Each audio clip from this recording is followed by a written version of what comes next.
sejam muito bem-vindos ao nosso curso de HTML e CSS. Eu sou o Upio e eu vou trazer para vocês um pouco do embasamento de como todos os sites na web são baseados. Então vamos lá. Basicamente a gente vai trabalhar com HTML, CSS e JavaScript. Nesse curso daqui eu vou focar um pouco mais no HTML e no CSS. Mas o que é o HTML afinal? HTML significa Hypertext Markup Language, que é basicamente linguagem de marcação de hipertexto. O que é um hipertexto? É um texto que permite que a gente atribua links, que a gente insira links, que a gente consiga inserir imagens, vídeos ou qualquer coisa nesse sentido. Por que um jornal ou um livro qualquer ele é só um texto e não é um hipertexto? Porque um jornal ou um livro ele não possui um link, ele não tem um vídeo integrado a ele, diferente do hipertexto que permite que a gente faça isso. Então, o hipertexto é essa a diferença que a gente tem. A parte de marcação são os sentidos que a gente pode dar das diferentes características que esse texto pode ter.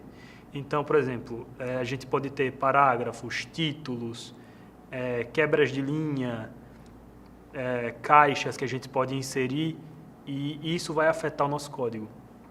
Essas diferenças que eu disse, então, a parte de ter um parágrafo, de ter um texto mais longo, a gente chama isso de tags. As tags são o que diferencia essas diferentes categorias de texto. Então, aqui tem a sintaxe de uma tag, por exemplo. Então, aqui onde tem dizendo isso é um parágrafo, ó, eu abro e fecho com o sinal de menor que e maior que. É sempre essa estrutura. E a tag que a gente está trabalhando no meio. A tag P é referente a um parágrafo. Eu vou colocar o meu texto, ou seja, o conteúdo dela, e vou fechar a tag, que é a mesma coisa, só que com uma barra antes do nome da nossa tag. Então, a gente finaliza para o sistema que a gente está abrindo uma tag de parágrafo. Isso que está aqui por dentro é o nosso conteúdo, e o P, fechando, é que encerrou a nossa tag. Isso aqui embaixo, esse símbolozinho, é um comentário. É só para a gente deixar uma anotação no nosso código e que vai ser ignorado. Então, por exemplo, aqui é a nossa saída. Então, eu coloquei isso aqui no sistema, eu rodei esse servidorzinho para mostrar. Ele me retornou. Isso é um parágrafo, que é exatamente o que está escrito aqui, e o comentário foi ignorado. Só que as tags elas podem ir um pouquinho mais além do que isso. Elas podem ter atributos. As tags, esses atributos das tags funcionam como informações extras ou configurações adicionais que a gente pode fazer. Então, por exemplo, a tag A sempre vai ser um link, vai ser um texto clicável. Então, você vai lá, clica no texto e pode fazer inúmeras coisas. Pode baixar um documento, pode te redirecionar para outra página, pode te redirecionar para outro lugar na mesma página. Então, aqui, por exemplo, eu criei aqui um A, que é de um link, só que aqui eu coloquei um href, ou seja, eu dei um espaço, dei o href e coloquei, entre aspas, o link da plataforma do Stack. Então, eu fechei a nossa declaração da tag. Então, a nossa tag vem daqui de A até fechar essa tag aqui e vai estar lá marcado o site do Stack. Esse site do Stack é o que vai ser clicável. Então, se você olhar aqui do lado, temos site do Stack. E aqui embaixo eu coloquei uma imagem. Essa imagem, ela é uma tag também, que ela fecha nela mesma, porque a imagem não tem um conteúdo, não tem um texto para a gente aplicar nessa imagem. E esse src significa que ele está procurando algum arquivo. Nesse caso, seria uma imagem.jpg, o que eu não tenho aqui no momento, então não vai aparecer nada. Mas mais para frente a gente vai mostrar que ele pode acessar. Então aqui, como fica o link clicável, vocês já devem ter visto esse linkzinho azul sublinhado, que são os links clicáveis, são o que a gente chama de href ou tag A. E o CSS, que é a parte que deixa um pouquinho mais agradável aos olhos, é a estilização do HTML. Então, o CSS é uma folha de estilo em cascata, e mais para frente eu vou entrar nesse aspecto de cascata, para que tu consiga entender por que é chamado de cascata. Então, a gente vai trabalhar com cores de fundo diferentes, fontes diferentes, bordas, posicionamento dos elementos em tela, para que a gente consiga deixar mais agradável para o usuário. Então, a sintaxe do CSS é, em um arquivo separado, a gente vai declarar todas as nossas tags e as características que vamos atribuir a elas. Por exemplo, eu tenho aqui a minha tag body, que é essa daqui, que está marcada aqui. E nela eu posso colocar diversos aspectos, por exemplo, uma cor de fundo. Dentro dessa tag body eu posso trocar completamente a fonte, o tamanho da fonte, posso trocar a cor do texto, posso fazer infinitas coisas, posso colocá-la de um lado da tela, do outro, eu posso apagar ela para que não seja demonstrada. Então, o CSS é um pedaço de código que vai ditar as propriedades daquela tag, ou daquele fragmento de texto que ele está trabalhando. Então, aqui, por exemplo, essa daqui é a sintaxe.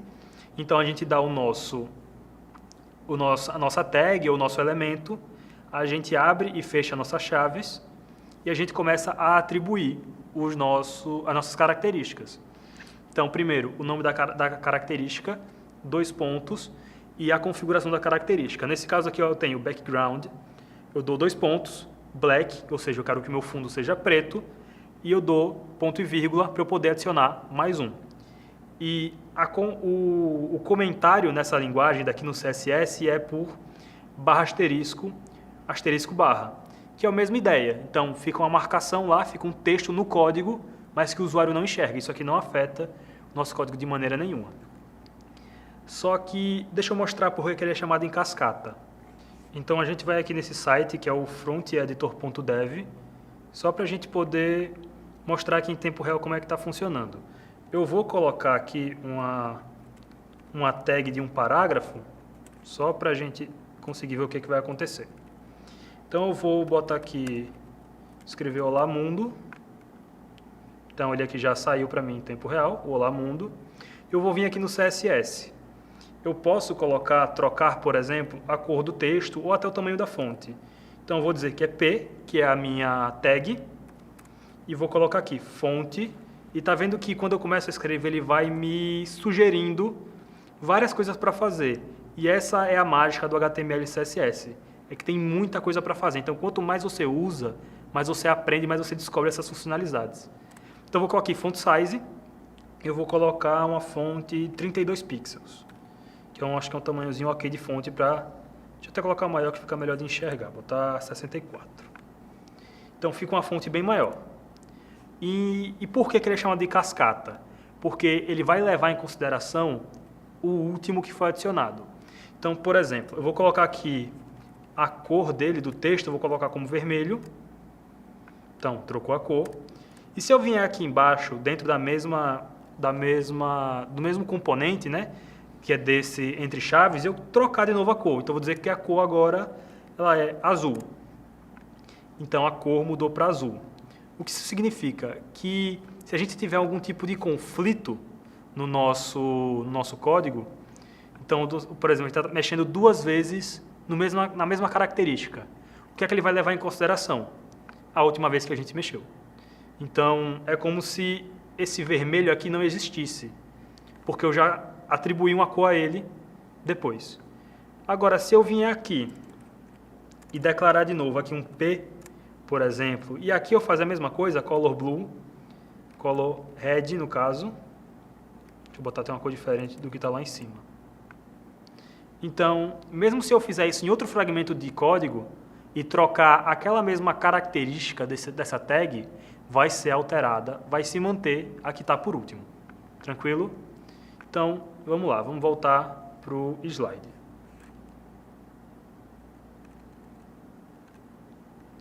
Então, a gente tem essa parte, né, da cascata que só vai ser alterada quando a gente tiver uma especificidade, que são meio que pesos que cada atributo do CSS possui. Então, vamos lá. O CSS ele tem prioridade sobre cascata, como eu falei antes. Mas cada seletorzinho, né, cada elemento desse tem um peso. Então, por exemplo, se a gente está trabalhando com a classe ou com o ID, esse peso aumenta ou não. Então aqui, por exemplo, em um ID, ele tem um peso de 100. Uma classe tem um peso 10. Isso um elemento qualquer, sem um peso específico, ele tem 1.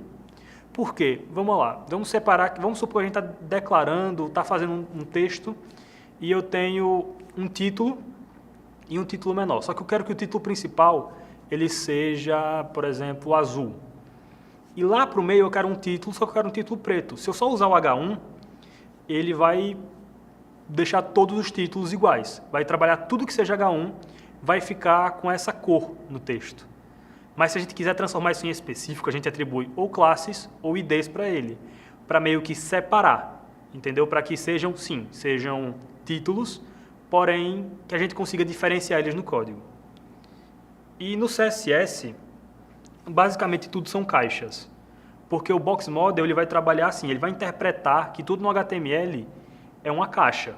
Então, as caixas elas possuem diversos atributos, elas têm altura, tem tamanho, tem espaçamento, que é o margem, tem o padding, que é o espaçamento interno dela, tem altura, tem uma borda. Então a gente vai conseguir trabalhar isso. Então aqui é um exemplo do Box Model, como é que ele é entendido. Então a gente tem a margem, que é essa área externa daqui. Então aqui tem os lados da margem, margem top, margem bottom. A gente tem a borda, que a gente pode colocar uma borda tracejada, uma borda pronta, uma borda arredondada, trocar as cores da borda. Tem o padding, que é esse espaçamento interno, né, esse preenchimento, se o nosso texto vai estar mais próximo da borda ou mais separado da borda. E aqui em azul tem o elemento, né, que vai ter uma altura e uma largura. Então, aqui, o que eu quero que aconteça é o seguinte, que a gente, por exemplo, venha trabalhar por aqui. Eu vou colocar aqui algumas coisinhas para a gente conseguir enxergar essas bordas. Então, eu vou colocar aqui um H1 barra H1 e vou escrever título principal. Aqui. E eu vou abaixar o tamanho dessa fonte para não ficar muito confuso da gente enxergar. E vou colocar aqui um fragmento para o nosso H1. Nesse fragmento eu vou dizer que ele tem uma borda, então aqui ele já me sugeriu, borda, eu vou dizer que ela é sólida, ela tem 1 pixel de espessura e ela é preta. Então daqui, border, 1px, black.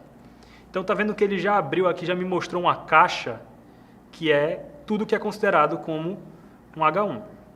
O H1 é isso daqui, esse fragmento de texto, porém o HTML ele integra tudo isso daqui como se fosse o H1 também, só que de espaço vazio. Mesma coisa se eu fizer com o meu parágrafo. Então vou dar aqui um border, vou só trocar a cor para a gente conseguir enxergar melhor, dar um border e um solid, colocar 1 pixel também, só que eu vou colocar agora orange, tá ali laranja. Então veja que ele também criou uma borda. E a gente pode fazer uma coisa aqui que é mais interessante. Eu vou colocar uma tag dentro da outra. Então eu vou botar aqui um body e aqui embaixo eu vou fechar o body. Então deixa eu só identar isso daqui, colocar mais para dentro para ficar mais fácil de visualizar. E agora, se eu vier aqui, eu vou colocar body e vou pedir também outra borda sólida e eu vou pedir ela, não sei, vermelha. Então tá vendo que ela está vindo até aqui embaixo, ou seja, tudo isso aqui é considerado como body. E agora vamos entender alguma parte de espaçamento. Eu estou achando esse Olá Mundo muito próximo do meu título principal. Então eu posso vir aqui e vou colocar padding, colocar de 50 pixels. Quando eu fizer isso, olha o que ele faz. Ele trouxe para dentro, em todas as direções, o meu texto. O meu conteúdo ele foi para todas as direções, para 50 pixels. Como ele já estava a mais de 50 pixels dessa borda daqui, ele separou 50 pixels para cima, para baixo e para a esquerda. Mesma coisa se eu fizer aqui no meu H1. Então vou colocar um padding de 50 pixels. Vai fazer a mesma coisa. Agora, se eu quiser centralizar alguma coisa, eu vou centralizar, por exemplo, o título principal. A gente pode usar o Align Items, Center. Align Items não, é Align Text. Align Content para Center. Ok, acho que não. Text Align Center. É Text Align, não é Content. Mesma coisa a gente pode fazer com o P, né, com o nosso parágrafo. Então, Text Align Center. E ele vai ficar centralizado. E aqui a gente pode mexer no tamanho da fonte, para poder trabalhar. E a gente consegue perceber também a caixa. Então, por exemplo, vou colocar uma margem, vou colocar de 25 pixels, que é onde a caixa dele acaba. Então, a minha caixa veio para dentro, ela diminuiu 25 pixels para dentro, em todas as direções. Mas eu posso fazer isso só para uma direção. Então, olha aqui, atenta aqui nesse lado esquerdo. O lado direito está 25 pixels, mas eu posso colocar aqui na minha margem, aqui, margem, 2 pontos. Left, vou deixar 45 pixels. E está vendo que só a minha margem da esquerda diminuiu. Então a gente consegue ir moldando, não deixando exatamente tudo centralizado. Pode fazer isso do jeito que a gente quiser. Então aqui a gente começa a entender a parte do que o HTML e o CSS interpretam como caixas. Então por isso que a gente brinca e fala que em HTML tudo são caixas.